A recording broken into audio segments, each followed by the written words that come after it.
Bonjour à tous, nous poursuivons aujourd'hui avec la troisième Mishnah du cinquième Pérek.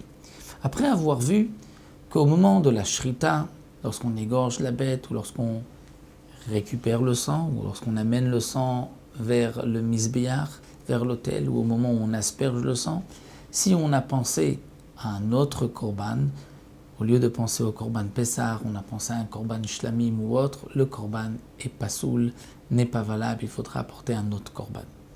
Mais nous allons voir qu'il y a certaines marchavot, certaines pensées, certaines paroles qui ne vont pas rendre obligatoirement le korban Pessah pasoul. Ça dépendra de certaines conditions. Nous savons que le korban Pessah ne peut être mangé que par un homme pur. Le korban Pessah ne peut être mangé que par un homme circoncis.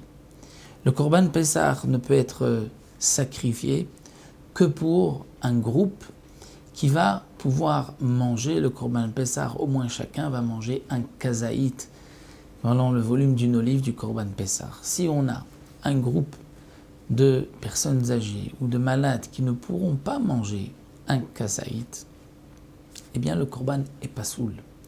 Ou bien si on a formé un groupe qui se sont associés, qui ont payé et acheté ensemble un korban Pessah, un agneau pour le korban Pessah, mais qu'au moment de sacrifier le korban, celui qui a égorgé, c'est-à-dire c'est un Kohen ou même un Israël qui a le droit d'égorger uniquement le korban, celui qui a égorgé la bête a pensé à un autre groupe. Il avait un groupe devant lui, mais il a pensé que cette bête appartenait à un autre groupe. Le korban est pasoul.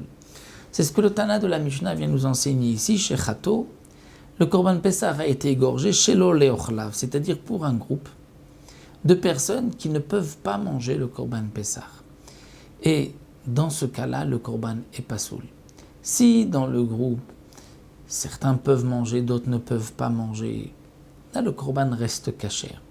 Mais si tous les participants, si tous les propriétaires de cette bête ne peuvent pas manger, ne serait-ce qu'un kazaït du korban, parce qu'ils sont âgés, malades, ou ktanim, des enfants, eh bien le korban est pasoul. On apprend du pasouk, ish lefi ochlo, il faut pouvoir le manger.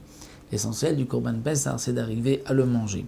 Donc chez Chato, chez lo leochlav, pour un groupe qui ne pourra pas en manger, c'est pasoul. Chez lo limnouyav, c'est-à-dire pour un autre groupe, pas pour ceux qui se sont associés à ce korban, c'est aussi pasoul. Les harelim, on a sacrifié le korban pour des gens qui ne sont pas circoncis. Qu'est-ce que cela signifie, des gens qui ne sont pas circoncis? Il ne s'agit pas là de non-juifs, on ne peut pas faire un korban pour des non-juifs. Mais il s'agit donc non plus de Rechaïm qui ne veulent pas faire la Brit Mila.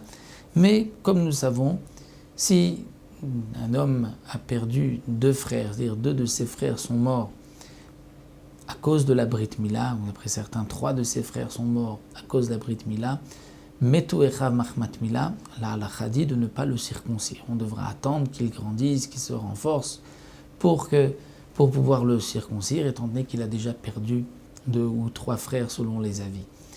Donc peut-être que la Brit Mila est dangereuse dans cette famille, il faut attendre qu'il grandisse. Mais entre-temps, il est harel, il est incirconcis, il ne pourra pas faire le korban Pessah. Donc si on a égorgé le korban Pessah pour des harelim, pour des incirconcis, velatmeim, ou pour des gens impurs qui ne pourront pas manger le korban, un homme impur qui mange un korban et chayav karet, eh bien pasoul, le korban est pasoul. Mais si Léochlav et Sholo Léochlav, c'est-à-dire il y avait dans le groupe une partie qui pouvait en manger, une partie qui ne pouvait pas en manger, et on a pensé à tout ce groupe-là, le korban reste caché. Limnouyav et Sholo Limnouyav, on a sacrifié le korban Pessah pour le groupe qui s'était associé, mais on a rajouté dans la marshava d'autres personnes qui, eux, ne s'étaient pas associées, le korban restera caché. La moulim vela harelim, on a associé des circoncis et des incirconcis dans le groupe, c'est caché. L'atmi vela théorim, des gens purs et des gens impurs, c'est caché aussi. C'est seulement si c'est uniquement des gens impurs, uniquement des gens incirconcis. C'est différent, nous précise le Barthénora, de ce que nous avons vu dans la première Mishnah, Lishmo Veshelo Lishmo, où les deux marchavot, pour le korban Pessah, pour un autre korban, vont rendre le korban pasoul, parce que là-bas c'est un psoul dans le korban. Ici c'est les gens, les propriétaires, donc c'est extérieur au korban, là c'est différent. Shechato kodem chatzot. Si le korban tamid a été sacrifié avant la moitié de la journée, avant chatzot, il est pasoul. Mishum sheneemar ben arbaim, puisque c'est marqué à propos du korban pesach qui devrait être sacrifié l'après-midi. Shechato kodem le tamid, nous avons vu dans la première Mishnah qu'on sacrifiait le korban pesach après le korban quotidien de l'après-midi. Si malgré tout on l'a sacrifié, on l'a égorgé avant le korban tamid, le korban est kasher, le korban pesach, ou bilvat she'echad memares bedamo, mais à condition qu'il y ait quelqu'un qui va transvaser, qui va remuer le sang de ce korban pesach, ad shizarek dam tamid, le temps qu'on va asperger le korban tamid, et ensuite on aspergera le sang du korban pesach. Donc pour ne pas que le sang coagule entre-temps, il faut que quelqu'un le remue, le maresse, le remue ou le transvaser d'un pied à un autre, afin que le sang soit apte à être aspergé après qu'on ait sacrifié, égorgé et aspergé le sang du korban tamid. Ve'im nizrak kasher. Et si malgré tout, on a égorgé le korban pesach avant le korban tamid et on a même aspergé le sang du korban pesach avant le korban tamid, bedi avad, si ça a déjà été fait, le korban reste kasher. C'est ce que le Tana de la Mishnah nous enseigne ici. On termine ici et on se retrouvera pour une nouvelle interdiction d'égorger le korban pesach alors qu'on a chez soi du chametz.